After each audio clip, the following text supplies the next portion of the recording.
outer room အခုကောင်ဆရာ valency electron အကြောင်းအရာရှင်းပြခဲ့ပြီးဖြစ်ပါတယ်အခုဆရာအနေနဲ့ပြန်ပြီးရှင်းပြမှာouter room အကြောင်းအရာပဲဖြစ်ပါတယ်outer room outer room ဆိုတာ whenever a chemical bond found loose gain or save electron in order to achieve the stability of electronic structures of noble gas. 8 electrons in the valency shell, which is known as the outer room or outer room. အဲ့တော့ဆရာတို့ဟာ chemical bond ပေါ့နော် chemical bond တစ်ခုဓာတုဓာတ်စီးတစ်ခုဖြစ်ပေါ်တဲ့အခါတိုင်းမှာအတမ်များဟာဒီ noble gas လို့ခေါ်တဲ့အစွမ်းမဲ့တန်းဝဲပေါ့ဗမာလိုခေါ်ရင်တော့ဆရာတော့ noble gas လို့ပဲပြောပါမယ်အဲ့တော့ noble gas ရဲ့တည်ငြိမ်တဲ့ electron တွေတိဆောက်ဖို့ရရှိဖို့အတွက် electron တွေဟာဟုတ်လားဆုံးပေးရတယ် gain electron တွေဟာဆုံးခြင်းရရှိခြင်းဒါမှမဟုတ်ရင်မျှဝေခြင်းတို့ဖြစ်ရပါတယ်အဲ့ဒါကို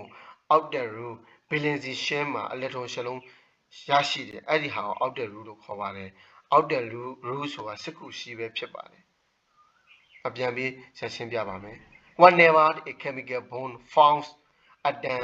loss gained of shell electrons in order to achieve the electronic structures of noble gas 8 electrons in the valency shell which is known as the outer room chemical bond တစ်ခုဖြစ်ပေါ်ဖို့ chemical bond ဆိုတာဓာတုဓာတ်စီတစ်ခုဖြစ်ပေါ်ဖို့အတွက်အတမ်များဟာ noble gas ရဲ့ electron တိဆောက်တည်ငြိမ်တဲ့ electron တိဆောက်ဖို့မှုတွေကိုရရှိဖို့အတွက် electron တွေဟာလို့ဆုံးရခြင်းဟလာ gain ရရှိခြင်းတွေဒါမှမဟုတ် share ပေးခြင်းတွေမျှဝေပေးခြင်းတွေကိုရှိရပါတယ်အဲ့ဒါကိုဟုတ်လား valency shell မှာ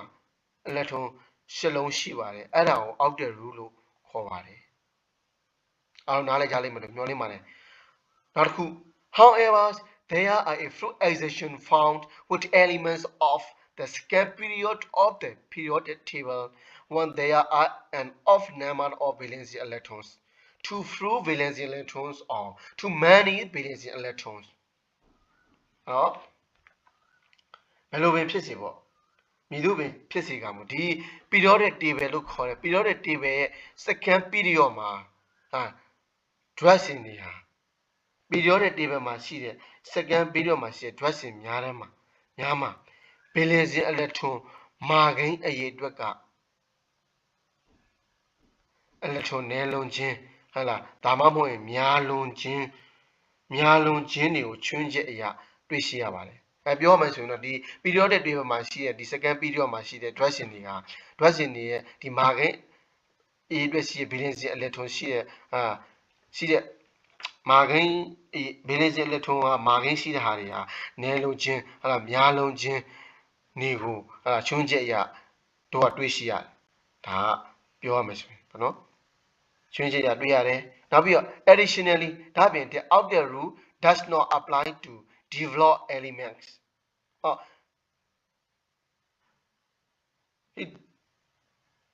ဒီ outer rule ဟာ develop element မှာတော့အသုံးချလို့မရပါဘူးဒီ outer rule ကတော့ develop element မှာအသုံးချလို့မရပါဘူးအားလုံးနားလည်ကြမှာမျှော်လင့်ပါတယ်အဲ့တော့နောက်တစ်ခုအနေနဲ့ to explain the chemical bonding and structures of atoms molecules and ions the chemically important valency electrons occupying in s and p orbitals are represented using Lewis symbols introduced by Gilbert Newton Lewis an American physical chemist ဒီ chemical bonding ပေါ့နော်ဓာတုဓာတ်စီးတွေဟာလား ion တွေ molecule တွေ atom တွေရဲ့တိဆောက်ပုံတွေ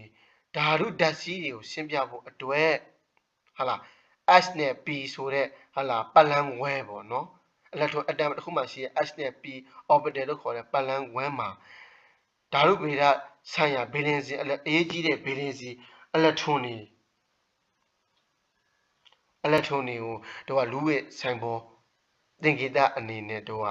အသုံးပြုလို့ကိုစားပြုပါတယ်ကိုစားပြုပြီးအသုံးပြုပါတယ်ပြန်လည်းပြီးပြောပြပါမယ်ဒီအာယုန်တွေ molecule တွေ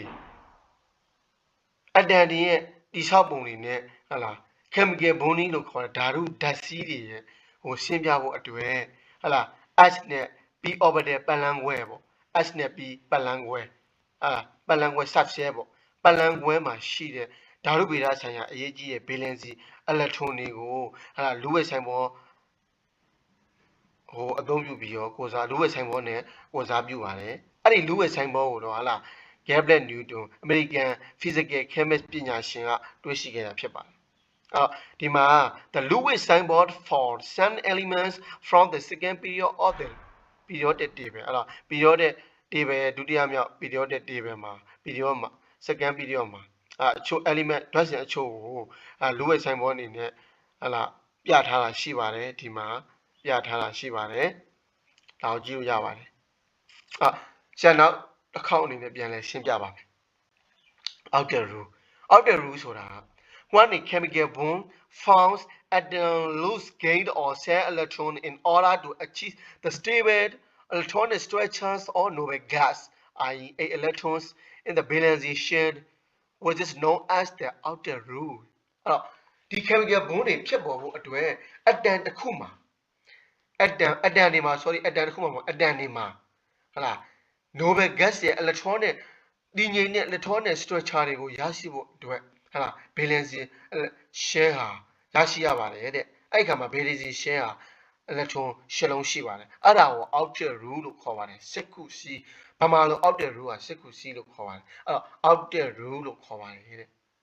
အားလုံးနားလည်ကြမှာညွှန်နေပါတယ်နောက်တစ်ခု however there are a few exceptions found with elements of the second period of the periodic table when there are an off number of valence electrons to few valence electrons or too many valence electrons အဲ့တော့ periodic table ရဲ့ second period မှာ dressing တွေက second period မှာရှိတဲ့ dressing တွေကဟလာ valence electron အရေးအတွက် off number ဟလာမာခင်းအရေးအတွက်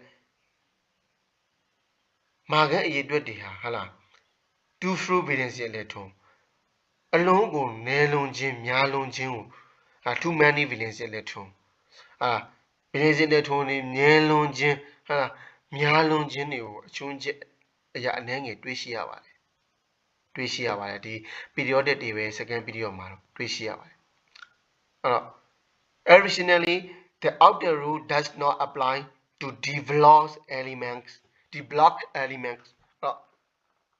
outer rule ဟာ developed elements မှာအသုံးပြုလို့မရပါဘူး outer rule ဟာ developed element မှာအသုံးပြုလို့မရပါဘူးခင်ဗျ